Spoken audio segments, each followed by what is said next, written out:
Friends, myself Mamta. Welcome back to our channel study practice with Mamta. आज मैं आपके लिए लेके आई हूँ political science class 6 chapter number 9। इससे पहले वाली वीडियो में हमने 9 का पहला भाग कर लिया। अगर आपने हमारी वीडियोस नहीं देखे तो आप हमारे चैनल पे जाके वो वीडियोस को देख सकते हैं। आज हम करेंगे इसका सेकंड पार्ट। बाजार में जब हम बाजार पहुँचे तो दुकानें अभी खुलनी शुरू ही हुई थी। अब वो क्या कह रही है, वो किसके साथ, अपनी जो रिलेटिव के साथ कहाँ गई थी, बाजार में। तो जब वो बाजार पहुंची तो कह रही है कि बाज़ारों में जो दुकानें थी खुलना शुरू ही हुई थी, लेकिन त्यौहार के कारण वहाँ बहुत भीड़ हो चुकी थी। वहाँ मिठाइयाँ, खिलौने, कपड़े, चप्पल, बर्तन, बिजली के सामान इत्यादि की दुकानें की कतारों पर कतार थी। एक कोने में दांतों के डॉक्टर का क्लिनिक था।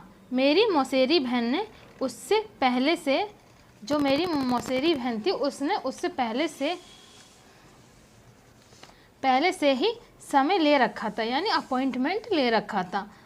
हम वहाँ पहले पहुँच गए जिससे हमारी बारी ना चली जाए। हम थोड़ी देर तक कमरे में इंतज़ार करना पड़ा। डॉक्टर ने उसके दांतों का परीक्षण किया और दांतों का परीक्षण मतलब उसके दांतों को देखा, ठीक है, और दांतों को छेद भरवाने के लिए अगले दिन आने को कहा।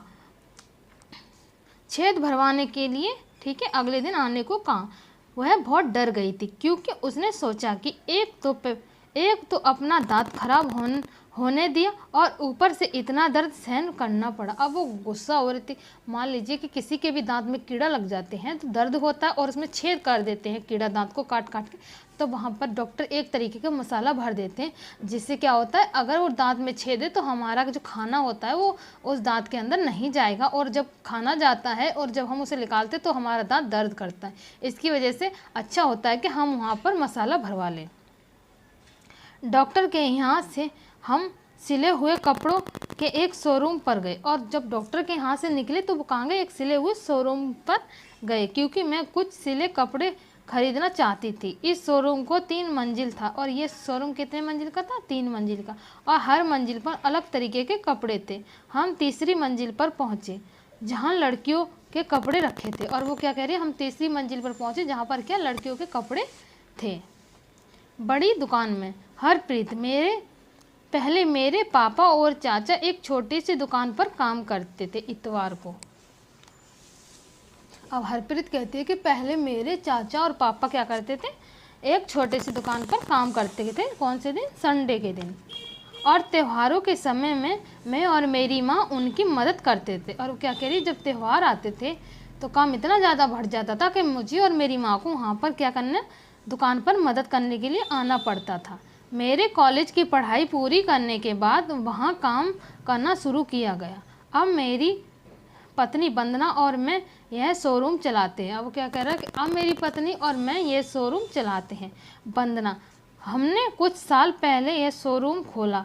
मैं एक ड्रेस डिजाइनर हूँ। मैंने तरह तरह के फैशन के कपड़े बनाने की पढ़ाई की है, लेकिन आजकल लोग कपड़े सिलवाने की जगह सिलाई यानी रेडीमेड कपड़े खरीदना पसंद करते हैं।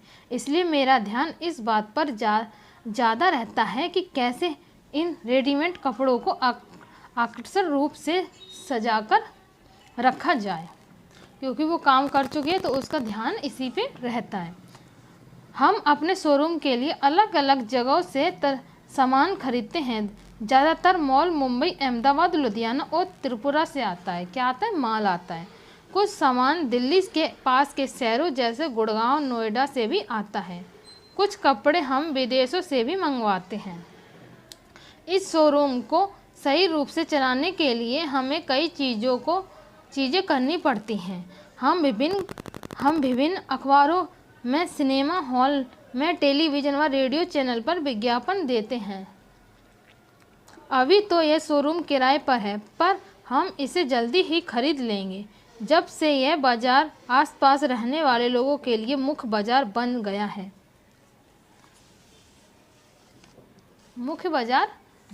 है, तब से हमारा व्यापार बढ़ता गया और हमने एक कार खरीद ली और पास की सोसाइटी में एक फ्लैट भी ले लिया। और कह रही है कि जब से हमारा व्यापार अच्छा चला तो हमने क्या किया, अपने लिए एक कार खरीद ली, गाड़ी, और हमने क्या किया, एक अपना सोसाइटी, अच्छी सोसाइटी में एक फ्लैट भी खरीद लिया है।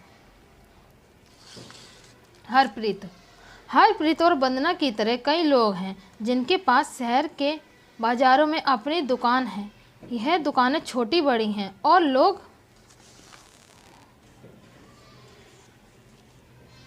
अलग अलग चीज़ें बेचते हैं। ज़्यादातर व्यापारी अपनी दुकानें या व्यापार खुद संभालते हैं। वे किसी दूसरे की नौकरी नहीं करते, लेकिन वे खुद कई लोगों को मैनेजर या सहायक के तरह नौकरी पर रखते हैं। ये पक्की दुकानें होती हैं। वे किसी दूसरे की नौकरी नहीं करते हैं, लेकिन वे खुद की लोगों को मैनेजर या सहायक की क्या करते हैं, नौकरी के लिए रख देते हैं। ये पक्की दुकानें होती हैं जिनके पास नगर निगम से व्यापार करने के लिए लाइसेंस होता है। नगर निगम यह निश्चित करता है कि सप्ताह में कौन से दिन बाजार बंद रहेगा। उदाहरण के लिए इस बाजार में दुकानें बुधवार को बंद रहती हैं। इस बाजार में छोटे छोटे दफ्तर और अन्य दुकानें भी हैं जो बैंक, कुरियर इत्यादि की सेवाएं देती हैं। फैक्ट्री में मैं अपने एक कपड़े पर जरी का काम करवाना चाहती थी जो मुझे एक खास मौके पर पहनना था। मेरी बहन ने कहा कि वह निर्मला को जानती है।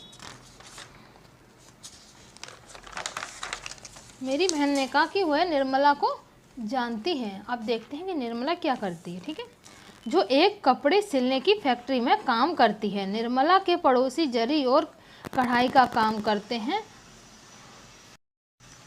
हमने बस पकड़ी और फैक्ट्री की तरफ चल पड़े। बस खचाखच भरी हुई थी। हर स्टॉप पर लोग चढ़ते ही जा रहे थे और कोई भी उतरने का नाम नहीं ले रहा था। अपनी जगह बनाने के लिए लोग एक दूसरे को धक्का दे रहे थे। मेरी बहन ने मुझे एक कोने पर खड़ा कर दिया ताकि भीड़ में हमारा भुर्ता न बन जाए। मुझे हैरानी हो रही थी कि लोग रोज़ ऐसे कैसे सफ़र कर लेते हैं। जैसे ही बस फैक्ट्री के पास पहुंची, लोग उतरने लगे। हम भी एक मोड़ पर उतर गए। आहा, जान में जान आई। मोड़ पर बड़े सारे लोग समूह में बाड़ों पर बैठे हुए थे। कुछ टिक खड़े हुए और उन्हें देखकर लगा कि वे शायद किसी का इंतज़ार कर रहे थे। कुछ लोग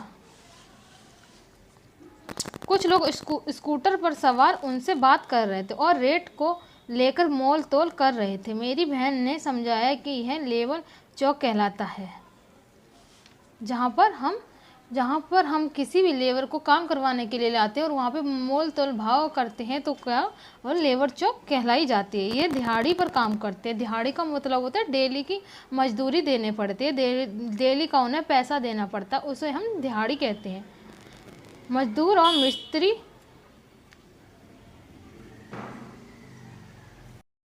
दिहाड़ी पर मजदूर और मिस्त्री हैं। कुछ जहाँ भवन बन रहे होते हैं वे मजदूरी करते हैं। कुछ बोझड़ होते हैं और ट्रकों से सामान उतारते हैं।